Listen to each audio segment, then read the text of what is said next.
Namaste, Namaskaram, Vanakkam, Namo Namaha. We did a video entitled, Are You Religious and Don't Know It? So this is a bit of a deeper dive. Now, the word religion would often brings to mind doctrines and institutions, yet its root, religio religare, simply and profoundly means to bind, to link, to connect. If this is so, then religion is not merely something we join, it's something we do. We are already participating in it. For centuries, the Latin word religio religare was not associated with any religion. Religio was the understanding that there were things, if you will, that bound, linked, and connected individuals and societies together. The Greeks used the word, sorry for any mispronunciations here, Eusipia, meaning reverent alignment. In Hebrew, you find the words Brit and Torah, which mean covenant and lived instruction. In Arabic, you have the word din, which meant a binding way of life and accountability. In Hinduism, we have the words yoga, from yuj, meaning to yoke, Y-O-K-E, and dharma from dri, meaning to hold. In other words, the human attempt, for better or for worse, because all religions, like any institution, are created by humans, to get one's act together individually and at the societal level. Now remember, with this essential meaning, one is religio religare, religion if you will, simply by that fact of trying to bind, to tie, to link oneself together, individually and collectively. Whether one joins an established religious tradition or not is really a secondary matter. However, at this point in life, we do have to recognize that there are established religious traditions which we can join and partake in. But remember, too, that how those religions got there. They got there by devoted people devoting their whole lives to that specific path, if you will, just like developing a well-worn path up a mountain. So we can borrow from them, but we don't want to appropriate and steal. In other words, we don't want to take a little bit from any of the religious traditions and then pretend to be a teacher of that, like today's so-called yoga, for example, which is really all about the Hindu religion.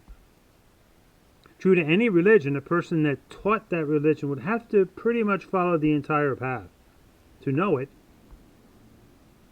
So now perhaps is this binding together no more evident than in the universal experience of love. Love across all languages, across all cultures, we find it. From the French amour to the Hebrew ahavaha, perhaps, Greek agape and eros, Arabic hub, Sanskrit prem and ananda, Chinese I, Swahili upendo, to name a few. Every culture speaks of love. This is not incidental. Love is not merely cultural, it's human. From ancient poetry to modern music, love dominates human expression. We write about it, we sing about it, we return to it again and again. Shakespeare, Romeo and Juliet, Victor Hugo's Les Miserables, King Lear's Quiet Love, Tolstoy's Anna Karenina contrast destructive passion versus stable, grounded love. Whitman's Leaves of Grass, Rumi's exaltation, quote, I have been so drunk in love that I have lost both worlds, unquote. St. John of the Cross laments the loss of love in his Dark Night of the Soul. Mirabai writes love poems to Krishna. Statistically, over half of the popular songs deal with love. All you need is love, according to the Beatles. Elvis crooned, Love Me Tender, and I Can't Help Falling in Love with You. Whitney Houston sang, I Will Always Love You. Adele even sang, Make You Feel My Love. Bob Marley pleaded all to find one love. And love is beyond humans. And love is not confined just to our human experience. Elephants mourn their dead. Swans bond for life. Dogs wait faithfully. Remember the story of Hachi, a dog in Tokyo who waited at a train station for years after his owner passed away. This was love, pure and unwavering. When love becomes crystal clear, love, of course, is difficult to define because it is pure experience. And we often feel it at the heart. So it's not a coincidence that people make a heart sign with their hands and send heart images on Valentine's Day. Why the heart? Why another body part? That's because we often feel this emotion there. Some will say that their heart is opening when they feel in love and is crushed when the opposite happens. In a way, we need more heart attacks of pure love. Of course, one must distinguish between emotional lust and something deeper. In the Hindu yoga religion, the heart chakra is called Anahata, which literally means no hit. What does this mean? To understand this, look to the Zen koan. What is the sound of one hand clapping? You can have fun with that with someone. Ultimately, they're going to have to just stop talking and stop giving you an answer. And that's the point. Love is an experience that transcends the mind itself. It's unnameable. It's undescribable, but real nonetheless. Remember, there are different domains of reality. Physical, mental, emotional, soulful, if you will. Atma Darshana. Therefore, the experience of love is really most apparent in its actions. A mother sacrificing for her child. A stranger helping without expectation at all. Love becomes real when it becomes selfless service. True love reveals itself through sacrifice, sacred doing. In every act of selfless giving, something deeper is connected. This is religio in action. We know it. Ethics are found worldwide. Hindus call this karma yoga. However, love can be distorted. So not everything that we call love is really truly love, is it? Sometimes it becomes possession, control, self-interest, narcissism, Machiavellianism, psychopathy. Leaders in various fields can misuse the language of love. When love becomes self-centered alone, it loses its essence, its profoundness. This is not love, but egocentric passion. True love connects and expands. Distorted love isolates and dominates. And again, it's not a coincidence that we find love in every religion, because religions teach about love. Perhaps religion is humanity's way of organizing the experience of love. Some will say God is love. Then one might say, well, why not just say love bless you? It's when we anthropomorphize spirit beings that the trouble often begins.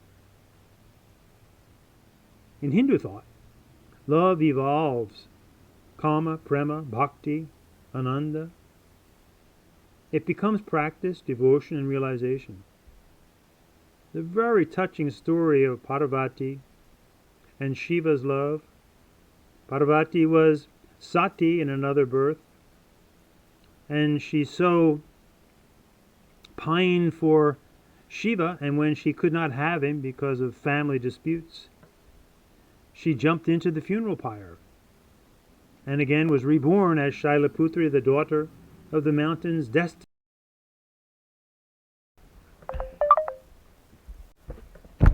With Mahadev Shiva. When she's reborn as Parvati, she does intense austerities to seek him again. And their union is cosmic. It's a consciousness and an energy united together. We find this in all the religions of the world, and that's why religion truly will never die. People are attracted to these expressions of love, but remember that the experience of love is universal. So how can we make any specific tradition the only true expression of love? But let's go back for a moment to modern times, quote unquote. We're more connected than ever through technology, yet often feel disconnected. We protect ourselves so carefully that we also protect ourselves from love. What's our problem? We celebrate love, we sing about it, we long for it through the ages, yet struggle to live it. Many of our relationships are purely superficial, and therefore many of us feel unseen, unheard, and many of us interpret love through control, domination. Many think love is about stuff, consumption, who has the most toys. Many think love will happen due to what one has or what one looks like. Many are fully in love with ideologies that prove to be ultimately harmful. And for various reasons, many are so far from their heart, if you will, that they have little compassion for anyone, human or animal. To awaken a profound love, we need to first recognize the confusion.